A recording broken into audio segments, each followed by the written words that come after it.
মায়ের কক্ষে প্রবেশের জন্য পুত্রের অনুমতি গ্রহণের বিধান কি? মায়ের কক্ষে প্রবেশের জন্য অনুমতির বিধান।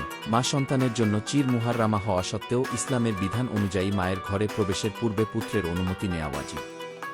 এর কারণ হল: ১. ঘরোয়া পরিবেশে একাকী থাকাবস্থায় শরীরের সব অঙ্গ আবৃত নাও থাকতে পারে, অথচ মুখমণ্ডল ও হাত পায়ের তালু ছাড়া শরীরের বাকি অংশ দেখা সন্তানের জন্যও বৈধ নয়।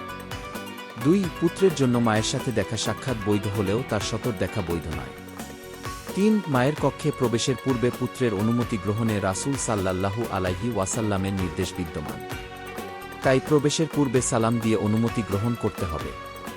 কোন কোন অবস্থায় অনুমতি আবশ্যক নয়? যেসব অবস্থায় অনুমতি আবশ্যক নয়, কুরআন সুন্নাহর আলোকে বোঝা যায় প্রত্যেক অবস্থায় সবসময় অনুমতি গ্রহণের প্রয়োজন রয়েছে। তথাপিও কতিপয় অবস্থায় অনুমতি আবশ্যক নয়।